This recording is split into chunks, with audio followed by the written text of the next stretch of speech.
अरे आज तर लय थंडी पडली रे आणि माझ्याकडे घालायला गरम कपडे पण नाही रे. मी लय गरीब आहे रे. मी काय करू? ए दुकानदार रे, मला गरम कपडे आणि शाल दे रे. मला रात्री लय थंडी वाजती रे. ए भिकारी हलकू रे, पहिले पैसे दे रे, नाहीतर निघ इथून. काय रे, माझ्याकडे पैसे नाही रे. मी लय गरीब आहे रे, म्हणून मला रोज रात्री थंडी वाजती रे. आता मी मुंबईला जातो आणि कमी पैशात 5,000 किलो गरम चादर घेऊन येतो रे. हे रस्त्यावरचे दुकानदार रे, एक काम कर, मला 5,000 किलो गरम चादर आणि कपडे दे रे. हे हलकू, मला 2 रुपये दे रे आणि 5,000 किलो चादर घेऊन जा रे.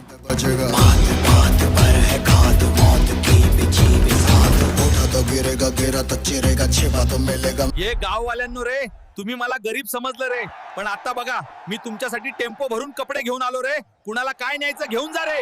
आम्हाला माफ कर रे हलकू, आम्ही तुला भिकारी समजलं रे, पण तू तर भिकार चोट निघला रे. आम्हाला द्यायला फाटके कपडे आणले रे.